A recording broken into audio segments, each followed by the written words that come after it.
Hello friends, welcome back to my blog. Sunday की morning बाहर कुछ ऐसा हाल था, पूरा कोहरा कोहरा हो रहा था। मेरा बेटा बहुत जल्दी उठ गया, 6:30 उठ के मुझे बोलने लगा, मम्मी चलो ना बाहर, चलो बाहर चलो, उठो उठो उठो। वो ना टाइमली रात को सो गया था 9 बजे, तो इसलिए सुबह जल्दी उठ गया। फिर ना चाहते हुए मुझे 7 बजे उसके साथ बिस्तर छोड़ना पड़ा। काफ़ी देर तक तो उसे बिस्तर में ही बोलती रही, अभी बस 5 मिनट और 5 मिनट और। फिर एट द एंड फिर मैंने कहा चलो अब इसने नींद ख़राब करी दी है तो बाहर ही आ जाते हैं। उसके बाद मैं गर्म पानी करने लग गई थी अपने लिए, उतने में उसने एक अंडा फ्रिज से निकाल के फोड़ दिया। फिर मैंने उसे कटोरी में साइड में रख दिया था, फिर भी उसका पेट नहीं भरा। वो उस कटोरी को लेके देखने लग गया कि अब इसमें क्या होगा क्या होगा, और पूरा यॉक से अपना हाथ भर दिया था। फिर मैंने उसका हैंड वॉश करवाया और फिर जाके सोफे पे जाके आराम से बैठ के अपना एक गिलास पानी पिया। ये मेरा मॉर्निंग मॉर्निंग रूटीन है कि मैं हमेशा एक गिलास पानी गुनगुना मॉर्निंग में पीती ही पीती, चाहे गर्मी हो चाहे सर्दी हो। फिर मेरा बेटा मुझसे काफ़ी देर तक नाराज़ था, बात नहीं कर रहा था। फिर ये अपनी बहन के इससे खेलने लगा था, बोलने लगा था मम्मी ये आवाज़ नहीं कर रहा, पू पू। फिर मैंने उसे सिखाया। फिर उसके बाद वो खुश हो गया और मैंने ब्रश किया, फेस वॉश किया। बेटा अपनी मस्ती में मस्त था। उसके बाद मैंने अपने बेटे को भी ब्रश कराया। वो ना भाग रहा था, क्योंकि ना वो ना करता नहीं, कहता मैं अपने आप करूँगा और सारा पेस्ट खा जाता है। तो इसीलिए मुझे अपनी निगरानी में उसे खुद कराना पड़ता है। तो मैंने उसे अच्छे से 5-7 मिनट ब्रश कराया, उसका फेस वॉश किया। उसके बाद मैं अपनी ड्यूटी पे लग गई थी। सारे कमरों को सेट किया, बिस्तरों को सेट किया और झाड़ू लगाया सारे कमरों में अच्छे से। बेटी अभी तक नहीं उठी थी। फिर बेटी को भी बोला बेटा रहम करो, बिस्तर पे छोड़ दो बिस्तर। फिर जाके वो कहीं उठी है, उसे उठाना पड़ता है। बेटा अपने आप उठ जाता है और बेटी को उठाना पड़ता है। बेटा छोटा है, इस वजह से जब ये भी स्कूल जाने लगेगा तब ये भी ड्रामे करेगा।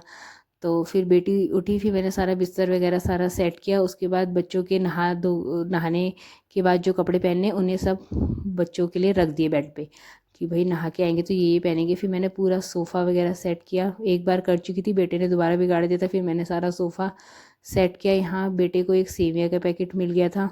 वो किचन में कुछ ना कुछ ढूंढ रहा था, तो उसे सेविया का पैकेट मिल गया, तो बोलने लगा मम्मी सेवियाँ बनाओ सेवियाँ बनाओ। फिर मैंने सेवियाँ बनने के लिए गैस पे रख दिया था और उसके बाद बेटे को नहलाने लगी। बेटे को नहला के फिर अच्छे से तैयार कर दिया था, कपड़े वगैरह पहना के।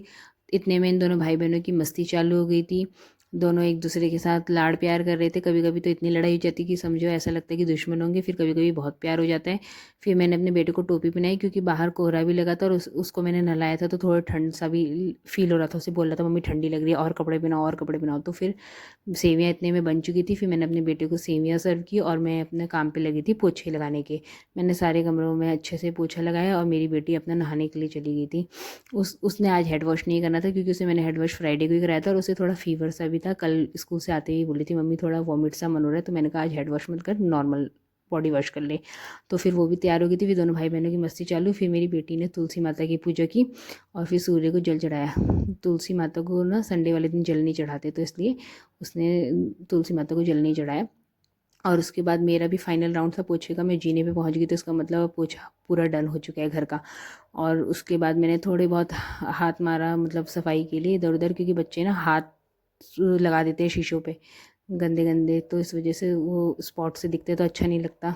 तो इसीलिए मैंने पूरे फ्रिज की भी अच्छे से सफाई कर दी थी बाहर बाहर से। और उसके बाद मेरा नहाने का नंबर आ गया था, मैं नहाने चली गई। उसके बाद मैं नहा के आ चुकी थी। उसके बाद मैंने लोशन लगाया, फेस क्रीम वगैरह जो भी है सब कुछ लगाया।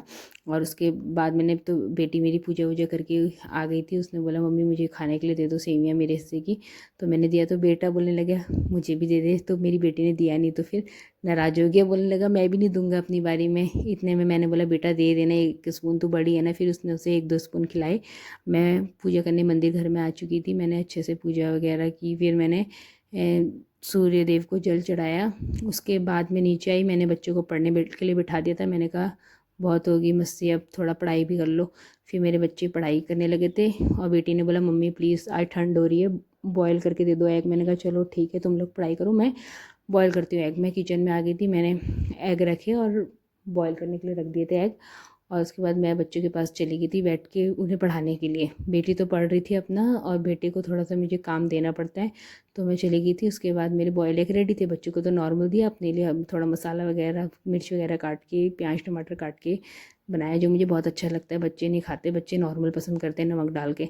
उसके बाद किचन क्लीनिंग की बारी आ चुकी थी। मैंने पूरा किचन अच्छे से क्लीन कर दिया था बर्तन धोने के बाद। बाय बाय, आज के लिए इतना ही। वीडियो अच्छी लगी तो लाइक करना। बाय बाय, मिलते हैं नेक्स्ट व्लॉग में।